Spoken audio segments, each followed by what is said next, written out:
आपल्यासोबत आमदार सुनील शेळके आहेत.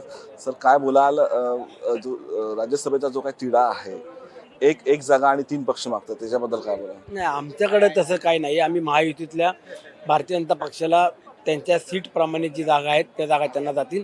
राष्ट्रवादी काँग्रेस पक्षाला 1 जागा आहे आणि त्याची देखील राष्ट्रीय आमचे कार्याध्यक्ष प्रफुल्लभाई पटेल यांनी पारदादा पवार यांच्या नावाची घोषणा केली आहे. आज ती सगळी प्रक्रिया आम्ही सुरू केली. आणि महत्त्वाचं म्हणजे काल जर सुनेत्राताईंनी जे शपथविधी घेतली, अत्यंत पत्रकारांशी कुठल्याही प्रकारचे संवाद साधला नाही, अत्यंत शांतचित्तीत झाली, त्याच्याबद्दल काय बोलाल? शेवटी हे बघा, आज सुमित्रा वहिनी अजून 1 महिना दादांच्या अपघात किंवा ह्या सगळ्या घटनेला झालेला नाही आहे, तरी सगळं सावरून आज बाहेर पडलेले आहेत.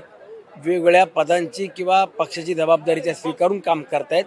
काही कालावधी जाईल, त्यांना या सगळ्या घटनेतनं सावरू द्या. सुनित्रा वहिनी सक्षम आहेत उत्तर द्यायला, निर्णय घ्यायला त्यांच्याकडे क्षमता आहे. त्या आगामी काळामध्ये तुम्हाला ते दाखवतील.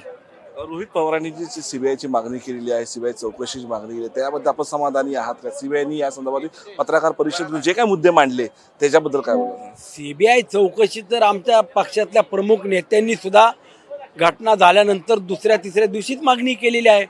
आणि अजूनही इतर काय वेगळ्या चौकशा करायच्या असतील किंवा वेगळे तपास करून घ्यायचे असतील तर त्यांनी, तो त्यांचा व्यक्तिगत प्रश्न आहे. त्यांनी काय मागणी करायची तो त्यांनी करावी.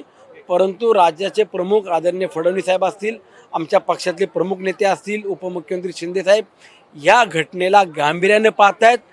झालेली घटना ही फक्त एका व्यक्तिगत कुटुंबाकरता किंवा व्यक्तिगत कोणापुरती नाही आहे, तर महाराष्ट्राची हानी आहे हे प्रत्येकाला ज्ञात आहे. त्यामुळे आगामी काळामध्ये अजितदादांचा जो काही ॲक्सिडेंट झाला त्यामध्ये कशा पद्धतीनं झाला ही सगळा घटनाक्रम महाराष्ट्रातल्या 13 कोटी जनतेच्या समोर आल्याशिवाय राहणार नाही. संजय राऊत यांनी शरद पवार यांचं नाव दिलेलं आहे राज्यसभेसाठी, त्याच्याबद्दल काय बोलाल? नाही, आम्हाला त्यांच्या पक्षातली किंवा त्यांच्या महाविकास आघाडीतली कुठली माहिती नाही, त्यामुळे मी बोलणं उचित नाही.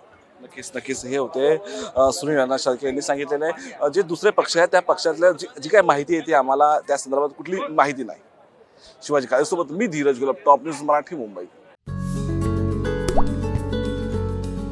आता जोकासू STP या अत्याधुनिक जॅपनीज तंत्रज्ञानाने सुसज्ज, quick installation, energy efficient, noiseless blowers, low maintenance या आणि अशा वैशिष्ट्यांनी परिपूर्ण जोकासू STP तंत्रज्ञान प्रकल्प उभारणीपासून ते विक्री पश्चात समाधानकारक सेवा देणारी, भारताबरोबरच परदेशात देखील प्रकल्पांची यशस्वी उभारणी करणारी company Deccan water treatment private limited.